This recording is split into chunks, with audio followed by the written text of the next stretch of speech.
Como todo anti-herói, o personagem do Coringa precisa de uma lógica de implicação para que a gente compreenda os atos imorais dele. Mas será que esse filme conseguiu fazer isso? Você fica até o final do vídeo para entender tudo. Meu nome é Bea Góes e você está assistindo ao Narratologia.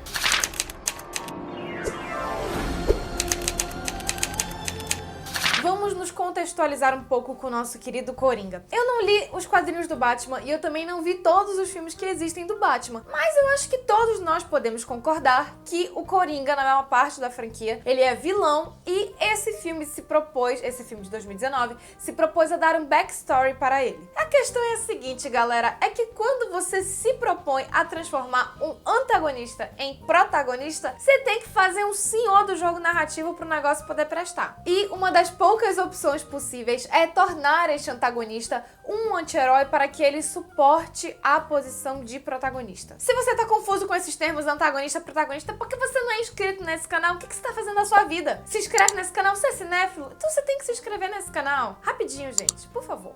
E o que é um anti-herói por definição? Ele é um herói que comete atos imorais. Tipo, ele mata, ele rouba... É coisa besta. Só que quando a gente tem um anti-herói, é muito fácil a audiência não gostar dele justamente porque ele comete esses atos imorais. Daí você precisa fazer o que é chamado de lógica de implicação. Ou seja, você precisa explicar de forma lógica como é que esse personagem chegou a transgredir a moralidade e por que ele faz isso. Isso significa que, para que o Coringa consiga entrar no posto de anti-herói, a gente precisa convencer o público de que existe uma razão para ele ter ficado daquele jeito. E existem alguns elementos que são usados na hora de construir essa lógica de implicação. E eu vou ensinar aqui para vocês 3 deles. Primeiro, você precisa dar um superpoder para o seu anti-herói. Não, gente, não é pra ele voar nem ficar invisível. Calma. É o que a gente chama de aspecto aurático. Isso significa que ele precisa ser muito bom em alguma coisa. Vamos pegar aqui exemplos. Dr. House, da série. Ele é um estupendo médico, mas trata muito mal os pacientes. Mas ele é o melhor médico que tem no hospital. Walter White é o melhor químico que existe vivo na face da Terra. Mas mata e rouba, enfim, essas coisinhas. Outro exemplo muito legal pra gente pegar aqui também, que inclusive eu acho que é um filme muito bacana pra gente comparar com o do Coringa, porque tem uma estrutura muito similar. É o filme Cisne Negro, do Darren Aronofsky, eu não sei falar o nome dele. E a Nina, que é a protagonista, é a melhor bailarina da companhia. E por que você precisa que o seu anti-herói seja muito bom em alguma coisa? Porque sempre que a gente vê uma pessoa com um superpoder, a gente começa a admirar. É automático. Você pode ver que essa galera de Olimpíadas,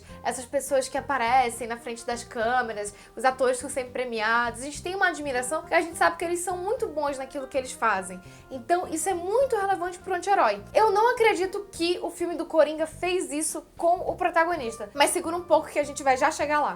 Segundo elemento, o seu protagonista deve ter sido injustiçado, abusado, violentado ou ter sofrido de alguma ou de várias formas. Por quê? Porque sempre que a gente tem pena ou dó de alguém, a gente automaticamente já tá torcendo para aquela pessoa. A gente quer que a pessoa vire o jogo, a gente quer que a pessoa destrua quem injustiçou ela. A gente sempre torce pro oprimido. Não tem jeito. Isso vamos já comentar, o filme do Coringa fez. E como fez. Terceiro aspecto, você precisa dar um propósito para o seu anti-herói. Ou seja, ele precisa estar fazendo aquilo por algum motivo, pela família dele, pela sociedade, por algo muito maior do que ele. Ou seja, ele precisa estar cometendo aqueles atos imorais pela família dele, por uma razão social, por algo que seja muito maior do que ele. Por exemplo, de novo aqui nosso Walter White. Por que ele faz tudo aquilo que ele faz? Porque ele precisa juntar dinheiro para a família dele. Porque ele tem um filho deficiente, que ele tem uma mulher com um bebê pequeno e ele vai morrer daqui a 1 ano e a família dele vai ficar assim, as traças? Não. Ele vai fazer isso pela família dele. Robin Hood, gente, que rouba de quem rouba dos ricos para dar pros pobres. Não é assim, ele só rouba, não. Ele tem uma razão social, entende? Existem outros elementos que podem ser utilizados para construir essa lógica. Se você quiser saber mais de lógica de implicação, só a teoria, assim, sem estar aplicada em algum filme, coloca aí embaixo com a hashtag BeaImplica. Mas é aí que eu quero chegar na questão do Coringa com vocês, galera. Esse filme só fez uma dessas 3 coisas. Ou seja, a gente só sentiu pena dele o tempo todo. Só. Se vocês me falarem que existe alguma cena em que ele não se lasca, eu não vou acreditar. Porque em todas as cenas, o bicha sofria. Não tinha uma. E eu, pessoalmente, achei que o personagem acabou ficando excessivamente melodramático por conta disso. Lembrando que o melodrama é o gênero do exagero, a coisa exagerada, essa coisa maniqueísta, que eu acho que não combinam muito com o resto da estética do filme. Pô, a direção de arte estava fina, estava delicada, tudo super sofisticado. Eu achei que esse exagero do sofrimento pesou um pouco o roteiro. Se ele tivesse um superpoder, por exemplo,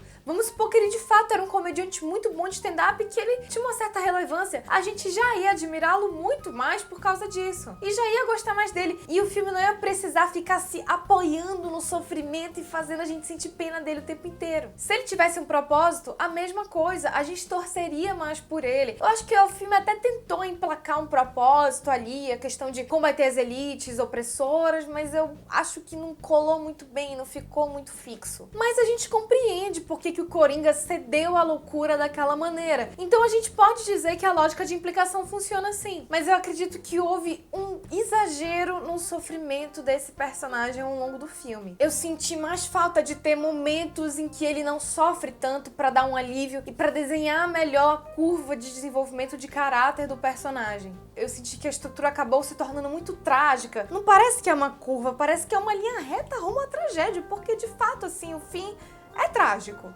Quer dizer, depende do ponto de vista. Isso é uma parte legal desse tipo de filme que pega um pouco mais da narrativa moderna, porque tem a questão do paradoxo, e o paradoxo justamente é isso, putz, eu gostei do Coringa, mas ele mata gente, e eu posso gostar de pessoas que matam outras pessoas, e aquele final, peraí, mas ele tá sendo vangloriado porque ele matou um cara ao vivo na televisão. Peraí, como assim?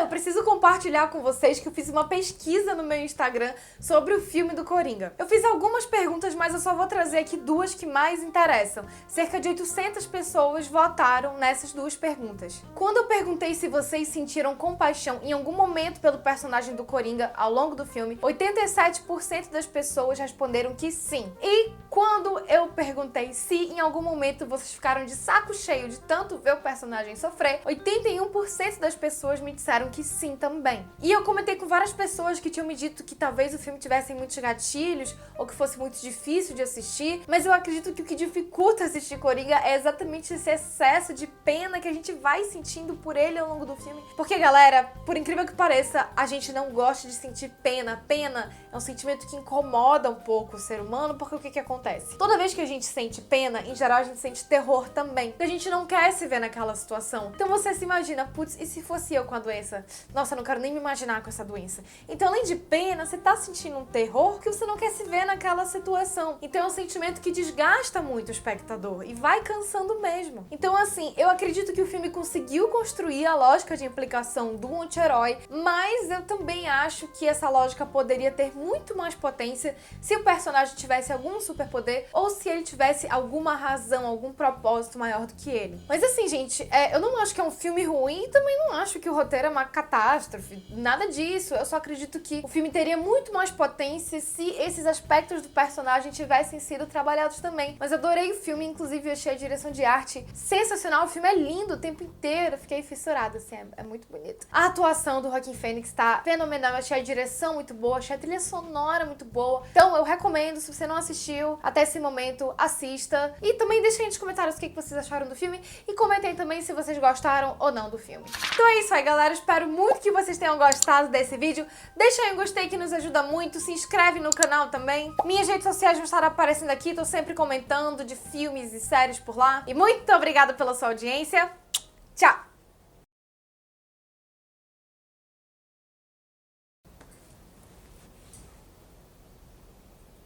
Será que eu tô no foco? Tô, né? Acho que tô.